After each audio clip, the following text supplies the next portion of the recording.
Le message de Mbappé qui inquiète le Real Madrid. Real Madrid Mercato, une destination se dessine pour Güler.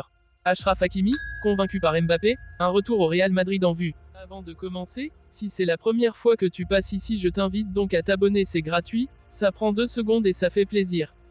Merci beaucoup à toi. Le joueur du Real Madrid a subi une fracture du nez lors du premier match de l'Euro contre l'Autriche. L'incertitude persiste quant à la suite. Les images étaient impressionnantes et le diagnostic a été rapidement posé. Le duel entre Kevin Danso et Kylian Mbappé a laissé des traces sur le visage du Français, qui souffre d'une fracture du nez. Remplacé, on a d'abord évoqué une opération imminente, mais finalement, ce ne sera pas le cas pour l'instant. Il va un peu mieux. Il passera des examens supplémentaires mercredi pour suivre l'évolution. C'était un choc important et même si une opération n'est pas immédiate, il devra en subir une, a déclaré Didier Deschamps à propos de l'état de son joueur. Mbappé n'a pas renoncé à l'Euro et devra jouer le reste de la compétition avec un masque. Mais quand reviendra-t-il sur le terrain? L'incertitude demeure, bien qu'il soit déjà annoncé forfait contre les Pays-Bas. Le Real Madrid en attente. Le Real Madrid, de son côté, est dans l'attente et ne peut rien faire. D'abord, Mbappé est pris en charge par le staff médical de l'équipe de France et il est toujours sous contrat avec le PSG et donc officiellement joueur du club parisien. Le Real Madrid ne peut donc pas envoyer son personnel médical avant le 30 juin. Heureusement, le club madrilène fait pleinement confiance au staff de Didier Deschamps et n'est pas préoccupé par la gestion du cas Mbappé, bien que tout Madrid espère que toutes les précautions seront prises. D'ailleurs, une petite phrase de Kylian Mbappé pourrait bien faire frissonner la capitale espagnole. Sans risque, il n'y a pas de victoire, a-t-il écrit sur ses réseaux sociaux ce matin. On espère que les risques en question seront mesurés et réfléchis, c'est en tout cas le souhait à Madrid. Si Carlo Ancelotti donne son feu vert à un prêt, le milieu offensif du Real Madrid Arda Güler pourrait rejoindre la Real Sociedad.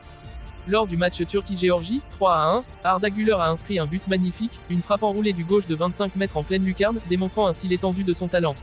Le jeune milieu offensif avait déjà marqué une première fois, mais le but avait été annulé par la VAR.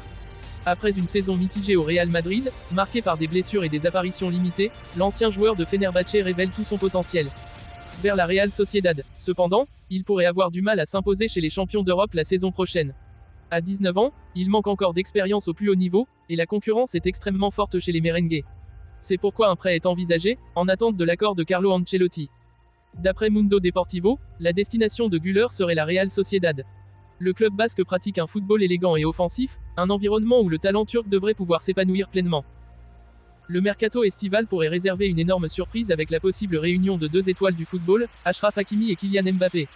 Selon des sources proches du joueur et du club, Hakimi, actuellement à Paris Saint-Germain, PSG, aurait été convaincu par son coéquipier et ami Mbappé de rejoindre le Real Madrid. Hakimi, 25 ans, est considéré comme l'un des meilleurs arrière-droits du monde. Formé au Real Madrid, il a brillé lors de ses prêts au Borussia Dortmund avant de rejoindre l'Inter Milan, puis le PSG en 2021. Son rythme effréné, ses capacités offensives et défensives, et sa polyvalence en font un atout précieux pour n'importe quelle équipe.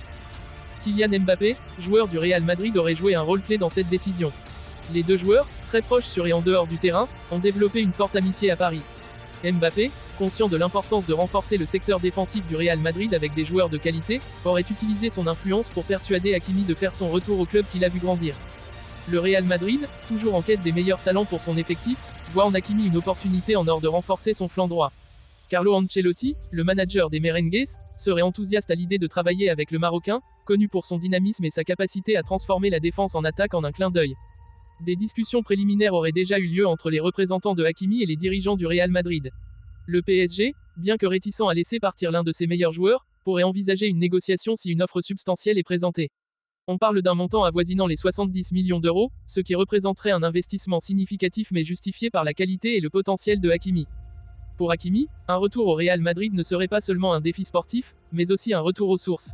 Le joueur a toujours gardé un attachement particulier pour le club madrilène et l'idée de retrouver le Santiago Bernabéu, désormais rénové, est extrêmement séduisante. Les supporters du Real Madrid, qui ont suivi les progrès de Hakimi avec fierté, seraient ravis de le voir revenir sous leurs couleurs.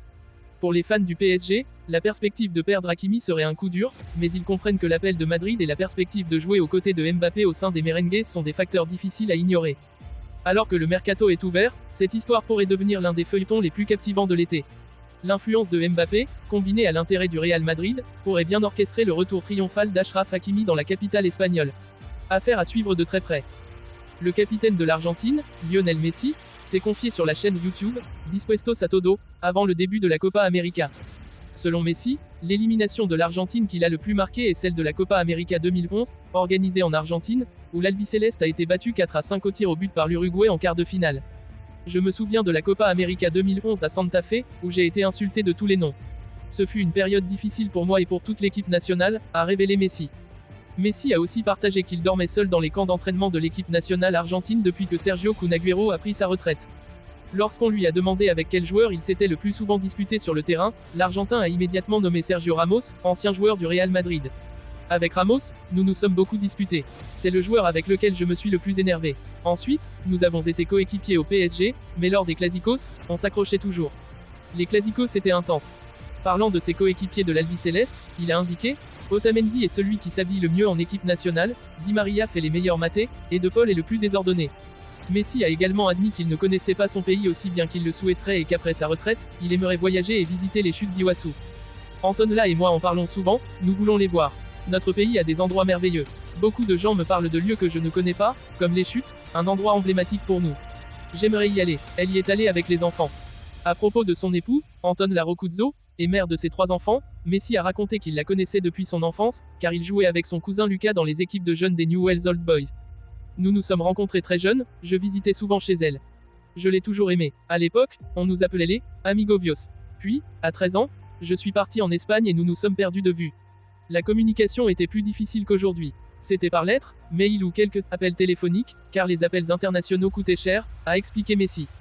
Il a également mentionné ses progrès en anglais depuis qu'il joue pour l'Inter Miami, en MLS. Je comprends tout ou presque. Petit à petit, je commence à parler.